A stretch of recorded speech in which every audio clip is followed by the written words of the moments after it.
السلام عليكم ورحمة الله وبركاته. اليوم عندنا لكم فيديو جديد. اليوم بنتكلم عن بايرن وعودة البايرن. اليوم أول مباراة تحضيرية لبايرن يا اخوان. أنا ما يهمني الخصم، أنا أهم شيء إن بايرن يلعب وأستمتع ببايرن. قبل ما ندخل في الفيديو أتمنى إذا ما كنت مشترك تشترك في القناة وتحط على زر اللايك. أول شيء راح نبدأ بتشكيلة البايرن بقيادة كومباني. يا اخوان أنا متحمس لهالمدرب مع اللاعبين الجدد، واتوقع انه راح يسوي شغل صح باذن الله. في حراسه المرمى عندنا نوير واوربك. اتوقع ان اوربك هذه السنه بالذات انه بياخذ فرصه بشكل مو طبيعي باذن الله، وانا متفائل ايضا في الحارس. والمدافعين اوباميكانو وجوناثان تاه، هيروكي ايتو، والاسطوره كيم من جي طبعا، ديفيس وبراون الصفقة الجديدة، لايمر ستانسيتش. في خط الوسط كيميتش وبافلوفيتش وبيشوف. يا اخوان بيشوف مع رقم 8، يا سلام يا اخوان، انا متحمس لهاللاعب يا اخوان. هاللاعب بالذات احس انه ممكن انه ياخذ اساسيه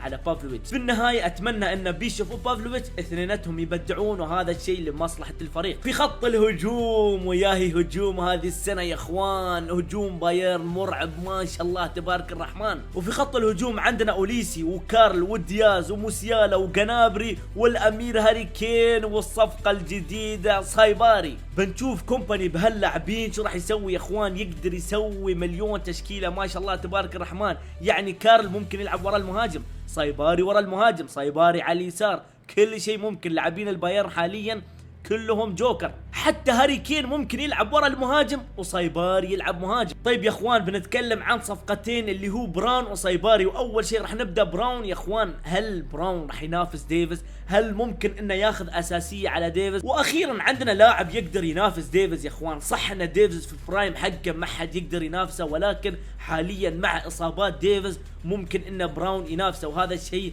لمصلحه الفريق. اذا ديفيز استمر على نفس الغيابات وعلى نفس الاصابات فممكن ان نشوف براون ياخذ الاساسيه على ديفيز. حتى ممكن ديفيز انه يلعب جناح ايسر يا اخوان، انتم متخيلين؟ فان شاء الله ان براون راح يتالق معانا، وباذن الله راح تكون صفقه ناجحه. واللاعب الثاني عندنا سايباري وياهي سايباري. هاللاعب انا متحمس جدا اني اشوفه بتيشيرت البايرن. سايباري لاعب جوكر، يلعب لك راس حربه، يلعب لك ورا المهاجم، يلعب لك جناح ايسر، يلعب لك لاعب وسط. فما شاء الله تبارك الرحمن هاللاعب بكل هالامكانيات. بنشوف كومباني شو راح يسوي بهاللاعب. صراحه صفقتين انا اشوفهم توب التوب، لان ما حد لاحظ وما حد كان مهتم في هاللاعبين، وفجاه بايرن جاب هاللاعبين، واتوقع باذن الله الاثنين راح ينجحون مع البايرن. حاليا ما في اي خبر عن صفقات البايرن، فقط في خبر ان بايرن مهتم بكوندي. اول شيء وقبل كل شيء كوندي يا اخوان برشلونه يطلب فيه 70 مليون. انا اشوف المبلغ الصراحه كثير على كوندي. انا اشوف في حال ان بايرن جاب كوندي راح يفيدنا كثير، لانه يلعب ظهير وممكن يلعب مع اوباميكانو ورا يا اخوان،